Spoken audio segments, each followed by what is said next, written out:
Harry Rick Moody. I used to be with AARP, and now I'm a visiting professor at Fielding Graduate University.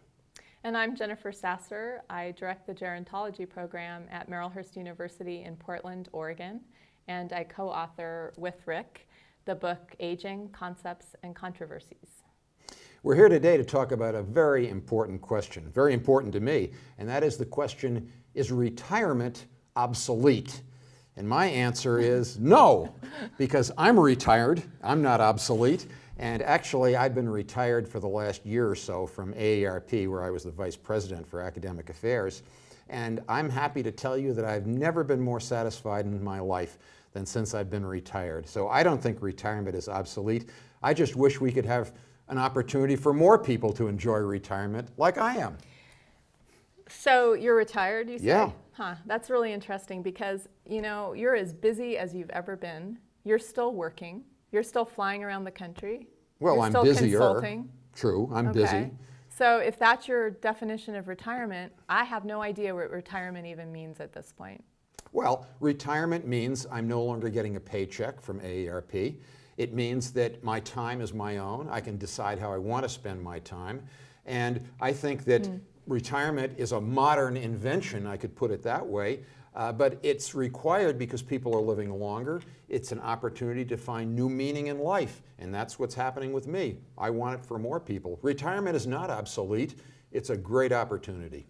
So what would you say the ratio between your leisure pursuits and your work pursuits are? Well, that's kind of hard to say, actually. I mean, some of my leisure pursuits, like taking Tai Chi classes or voice lessons, those are purely retired, but I also am helping people with nonprofit fundraising and things like that. Does that count as work? I'm not sure where I draw the line, but what I would say is that I'm no longer getting a paycheck. My time is my own. I'm retired. It's really lovely for you that you are able to continue to do the kind of work you like to do without being paid for it. And I imagine that took a lot of prepreparation to actually get to the point where you were able to essentially call the shots. It did. I wish I'd done it sooner. Absolutely. I wish more people could be retired. Maybe they should save more to prepare for the future. So when you say you wish more people could be retired, do you mean retired in the way that you've retired? Well, not everybody will do the same things that I do. For some people, it's lying on the beach. For some people, it's traveling. You want to know what else it is for some people? What? For some people, it's also buying an RV, not to travel around the country because they're retired, but to drive the RV to the next town where they're hoping to get a job. Working in, for example, an Amazon, I don't know the word. A What's warehouse? the name of the word? A warehouse. A warehouse. Sorry. A fulfillment center. Sorry. Okay, I grant you that people are in that situation. I'm 69 years old, and there's people my age who can't retire because they don't have enough money. I grant you that. That's a problem. But my statement is that retirement is not obsolete. We just have to find ways to make it more of an opportunity No, I for actually others. think that the version of retirement that you're really calling upon, which is this idea of more time for leisure. Yes. And to have That's the good. choice to do what you want with your life, whether it's for pay or not. Right. That's actually a very outmoded definition of retirement. It's actually a fantasy. Outmoded? Yeah, I don't think most people get to do that. They don't, but they should. That's my whole Well, argument. they should. Yes, they should have that opportunity. They've worked all their life, 20, 30, 40 years. It's time for people to have the chance to sit back. No, I think that this is a really elitist definition of retirement. Elitist? And I do. What does that mean? Well, by elite, I mean, I think that you had the financial resources necessary to even plan early on so that you could imagine a future later life for yourself, like the one that you're experiencing. I don't know anybody, except for you, by the way, who's able to do this kind of planning. Oh, no. I think lots of people are. We still have defined benefit pension plans for government workers at state and local government, federal government.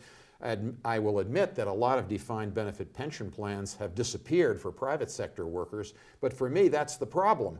Because those pension plans have gone away, people have their own defined contribution plans, meaning they have to start saving earlier if they want to have the retirement that they could look forward to. That's my argument. Retirement's not obsolete, it's just that people have to prepare for it earlier.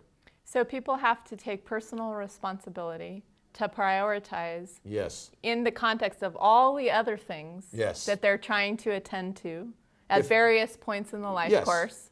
They Right. need to prioritize planning for retirement. They do, because we can't count on the traditional pension plans. I grant you that. But that's another way of saying that with Social Security and with personal savings, which includes defined contribution plans, and then perhaps with continued working longer, because it seems to me people are working longer. I retired at age 68.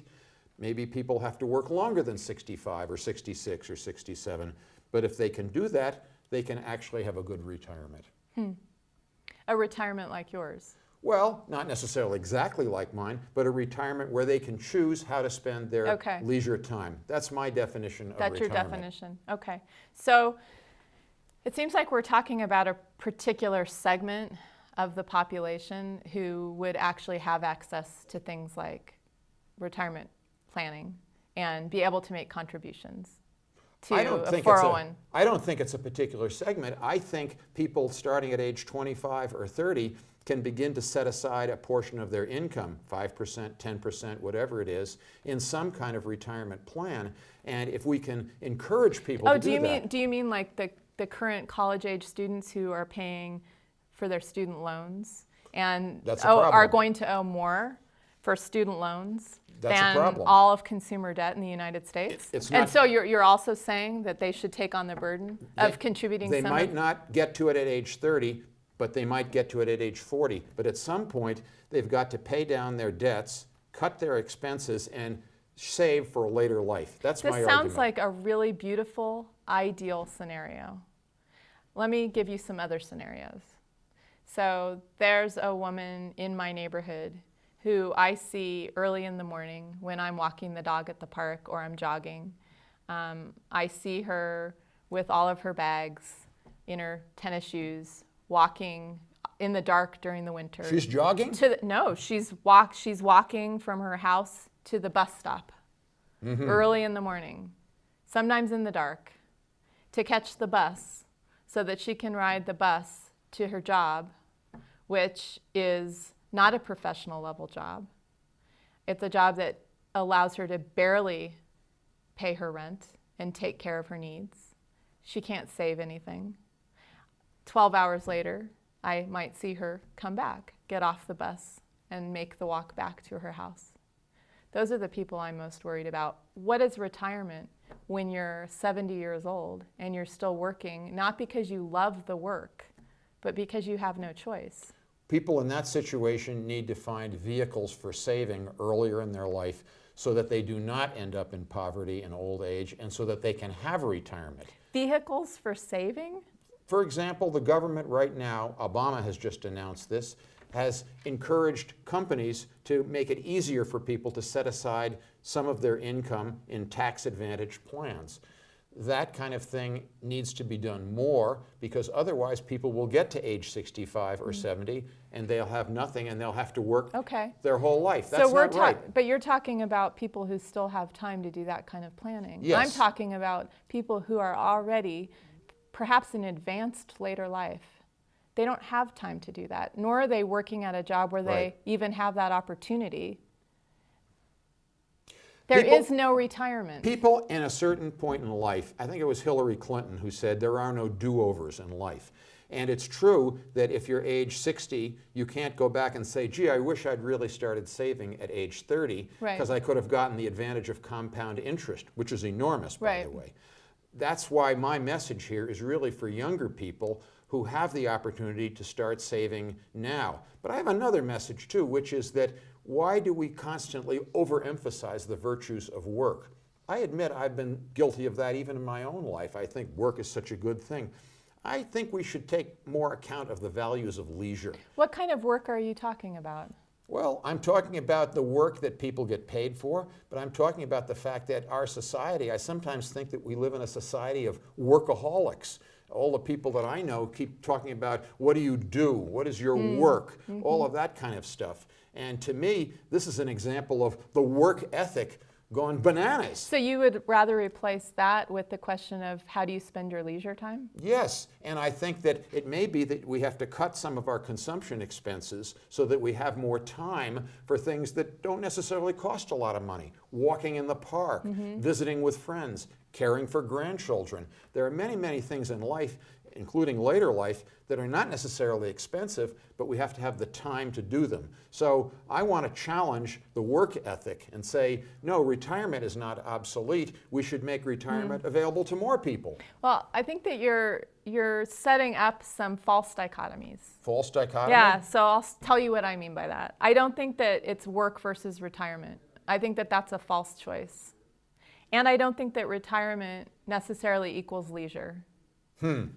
Well, for me, it has been equaling leisure in the sense that I'm able to do things like taking singing lessons that I never had time for before. And to me, that's a good thing. I mean, I'm challenging this idea of the work ethic. Somebody said that guilt was invented by the Jews, perfected by the Catholics, and the Protestants turned it into the work ethic. Okay, I'm a Protestant by birth anyway, and I believed in that work ethic idea. Like somehow if I'm not working all the time, I'm not contributing. And I think a lot of people in later life, they have that in their mind. If they're not contributing, they're not working, they're not busy, I think that's a mistake. Okay, so there's two things I want to say about that. One is that if you're talking about current older adults, and a sense of a work ethic and needing to be busy, because really it's reducible to the idea of having to be busy doing stuff. Right, and that's my problem. Okay, so yeah, I mean, you're the busiest guy I know, so you're critiquing the work ethic, and yet, you know. Maybe I'm critiquing myself. Well, maybe you are. So, but my point is that this is an example of what's called a cohort effect. So what I mean is that particular generations of people can share an idea about something. And it comes out of when they travel through time, where they're placed in history, and the common experiences they have. And could it be possible that the notion of a work ethic, the Protestant work ethic, which has been around for a while, it's been around that for a while. Perhaps we have multiple notions about work and leisure that it coexists simultaneously, and that this idea is becoming outmoded. You were talking about a cohort effect. Tell me more about what you mean by that. So I was thinking about how when you were talking about the work ethic and where it comes from, and that you really feel that it's a problem, a dominant problem still. You know, I think that there may in fact be simultaneous notions, different notions about work and leisure. Right. And that this idea of the work ethic is really a cohort effect. And what I mean by that is that a particular generation, the current generation of older adults, grew up during a time when that idea of working hard and staying busy was really, really important. They were socialized into that idea. My dad was like that. When he, quote, retired at 65, he immediately got a new job working at Disney World part-time. Right. And maybe I inherited some of that tendency to think I should always be busy, always be contributing. But I think that's a good thing. I don't feel it's a bad thing. But you just were critiquing the work ethic. So I know. I'm confused now. Well, I worry about that because on the one hand, I feel like I'm busier than I ever was when I was working, but I also see the value of leisure that I never had time for before. So I see the choice as key. And what I see going on today is people have to work longer. They can't retire as early as they used to, maybe 10, 20 years ago. For economic reasons. You gave the example of people going around in RVs to go to those Amazon warehouses, that type of thing, and I recognize that that's a reality. Some of the correction to that is saving earlier, not always possible, but some of it might be downsizing, scaling down our consumer needs. I think we need to look at those questions. So I want to get back to this, but I want to make another point first that I think is really important. And that is to bring in some diversity to this conversation. And I'm thinking about things that happen in the life course, in individuals' lives, in families' lives, that have consequences for the rest of the life course. Things like a catastrophic illness, That happens earlier. Yeah, a sustained period of unemployment. Right. Divorce. So raising children in a divorced household, having to find enough money for 2 households in a divorced family. These kinds of things happen to a lot of people. Yes, and it's true. you could be going down the path in your life and think that you're making all the right decisions and you're planning ahead and you're investing the way that you need to. Yes. And these things come in from the side and can be consequential for the rest of your life. And then you have to drain your IRA to pay for an unexpected expense. Yeah. I grant you that that's a reality. I'm not saying that saving for retirement is the whole solution. What I'm saying is that we need to make that opportunity available earlier in life, planning earlier, and we need to educate people so that they don't think only of work and they don't think, as we hear often today, well, I'll just keep working longer and longer, because they don't see an alternative. Okay. So I want to ask you a couple questions about that. One is how soon in the life course should we begin to have these conversations, do you think? I encourage my kids who are 25 and 30 years old to start saving now. I'm not sure that I always get through, because I think people who are 25 or 30 years old, they're not thinking of old age as my future self. Right. But if we could get them to think that way, I think we would have a different result. Maybe they wouldn't spend their extra money on something today, but put it aside for the future. Well, you know, the example that is always offered in the popular media is this idea that if you stop buying a Starbucks latte every day and put that money, you know, into a savings account, that by the time you reach retirement age. Does it really add up? I have no idea. Well, what do you think? I think every latte counts? Every latte counts. Okay. Let's agree on that. Okay. And actually, if you stop and think about it, it's like anything else, whether it's recycling or exercise, that we may not solve the total problem, but every one of those steps adds up. And certainly saving money can be that way. I think even a small amount of money, given the compound interest effect, if you multiply it over 20, 30, 40 years, can actually turn out to be a surprising amount of money. And I think we should encourage people to think in those terms. I want to go back to this idea of work and a work ethic. So I actually am a fortunate person in that I've, from a very young age, have been able to do work that is really meaningful to me. Right. Right? I'm an educational gerontologist. Right. I get to learn and teach in a really vibrant environment. I get to write. I get to do things like this with you. I get to try to be of service, you know, in the world around aging issues. I have a really great professional life. And it doesn't even feel right to call it a professional life because it feels so much about who I am. It's your own identity in a way. I love it. Yes. And I want to do it as long as I can. So what's your question? Is that work? There is a work-like aspect to it. I work really hard. There Yes. is labor involved. That's true. I get compensated for much of it. I don't get compensated for some of it. Sometimes I'm exhausted. I work in an organization, so unlike you, I don't get to call the shots very much in terms of what my schedule looks like or what my work looks like. Do you look forward to retirement? Well, I look forward to doing good work as long as I can. And I think here's the point I want to make. I really think what this all boils down to is meaning. And what brings meaning into an individual's life. And I'm really interested in not this idea of retirement versus work life or an encore career. So you leave the profession you've been in for decades. Maybe you take some time off in retirement to do leisure pursuits or travel, see grandkids, et cetera. And then you enter into a whole new area that maybe you've never worked in before, and you volunteer some of your time. It's interesting you should mention that because I'm having an encore career myself. I spend a lot of my time helping people in small nonprofits with marketing and fundraising. That's just one example of an encore career. I know lots of other examples that the group encore.org has discussed and promoted. That seems to me to be a good thing because that's possible for people in retirement to have encore work that gives meaning to them I like that emphasis, but is also using their own contributions to the wider world. So if I were to ask you, what is at the heart of all these things you're doing now in your so-called retirement, right? My so-called Your retirement. so-called retirement. What holds all these things together? Voice lessons, this new Encore career that you talk about, mentoring. Right. I know you do a lot of mentoring. I do. Not just me. I thought I was your only mentee, but no. apparently I'm not.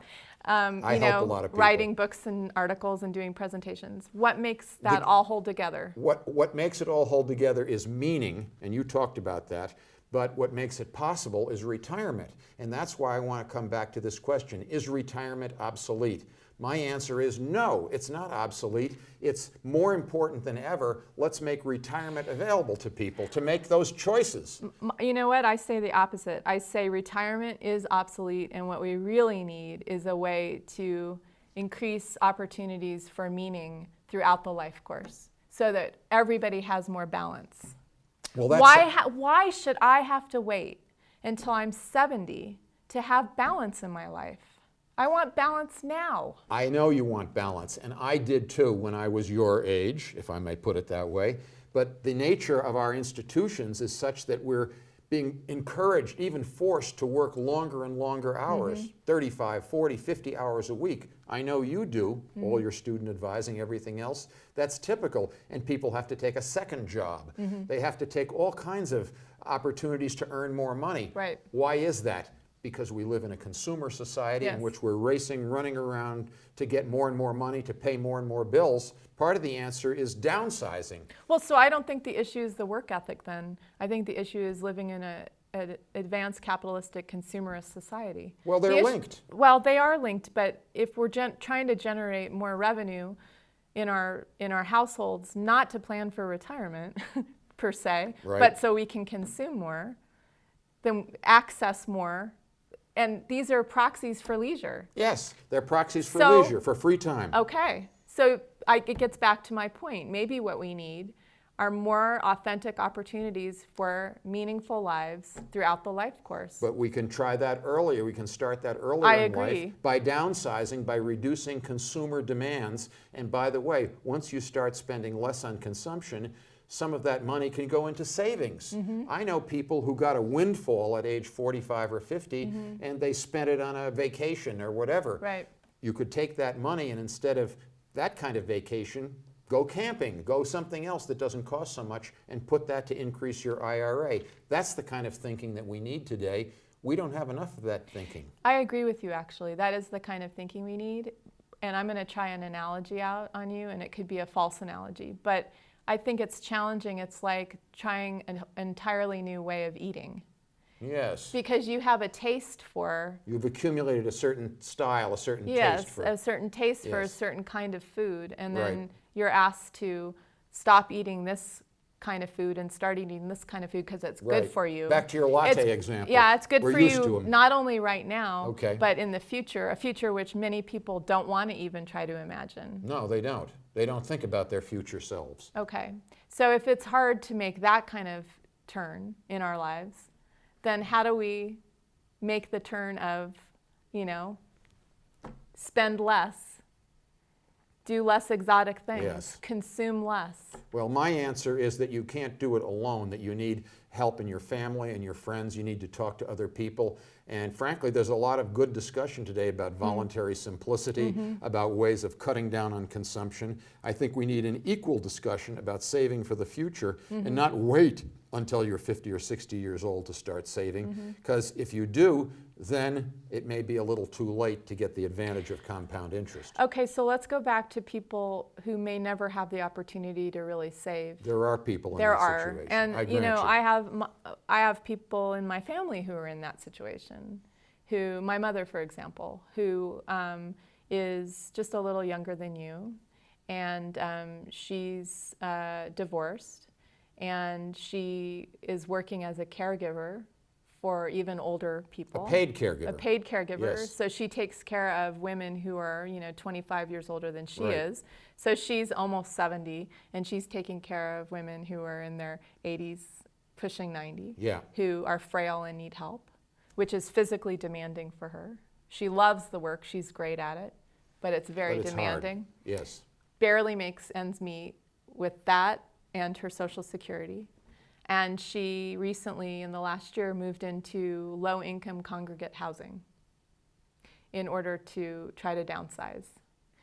But she doesn't have any money left Okay. over for vacations. So she's an example of part of the solution. She's downsizing. Right. She has some reliance on Social Security. Right. And one of my points is that we need to strengthen Social Security so that people will have the opportunity to retire or at least have a minimum income in later life. But Social Security was never meant to be retirement income. It was meant to be a safety net. Well, it's part of the solution. It's part of the solution. So And- what do you mean when you say strengthen what I mean Social by it Security? is make sure that it continues to exist Okay. and be strong for future generations, for people 5, 10, 20 years from now. Okay. That's the first point. Second point is people can delay, some people, maybe Right. not your mom, but they can delay collecting Social Security from 66, the way it is now for full benefits, to 68 or 70 in my case. Not everybody can do that, but most people, a majority, are now taking Social Security benefits at age 63 or 64.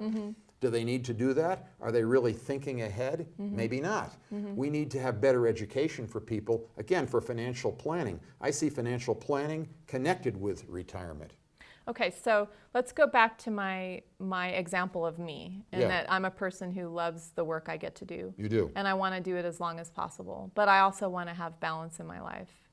I hear from colleagues who are older than I am, who are 20, 30 years older than me, who have similar aspirations. They want to continue to teach. Yes. They want to continue to be thought of as thought leaders in their field, but they feel like they're being pushed out by younger generations coming into the workplace, and they're not seeing any room for them, any place to contribute. You mean the employers aren't? Yeah. Okay, that's a reality, and I recognize that, and I'm against age discrimination. But I think the solution to this is one pattern. It happened for me at AARP, phased retirement. Okay. You reduce the number of hours, you don't cut it completely, but if you do that, it gives more opportunity for leisure. Flexible workplace is something that we need to aspire to for people in later life. And part of that means financial planning. Part of it means valuing leisure time, including those aspects of leisure time like volunteerism and personal fulfillment. But we can't do that until we challenge the work ethic. And frankly, some people are forced to work longer. If they're Right. forced to work in Walmart or wherever it is. That's not necessarily an encore career. I don't say that, but I say that we need to, retirement is not obsolete. That's my main point. Instead, we need to invent new purposes for later life and new institutional Okay, arrangements. so you're getting back to this idea of meaning. Yes, I am. I Okay. don't disagree with meaning. Okay. Okay. So there's meaning across the life course and creating lives that maximize sources Yes. of meaning. And Yes. that's really an individual decision, but it's informed by society and culture I think and what exists in yes. the larger. It's an right. individual decision, but work and retirement are partly the result of Right. public policies and Right. collective decisions. And we need to, each of us, find personal meaning, but at the same time, make that more available to everyone. So Social Security didn't always exist. And True. 65 as this magical age at which an adult suddenly becomes another kind of adult called an older adult or a retiree. I mean, retirement those is, people. I know, but that term is used as a blanket term that like all older adults are retirees. This is the beginning of a discussion that's going to go on between us and in our wider society for many years It will. to come. But my point is, my final point is that it didn't always exist, and it may not always exist, and now is the time to create new structures and and we meanings. will create those All right. institutions.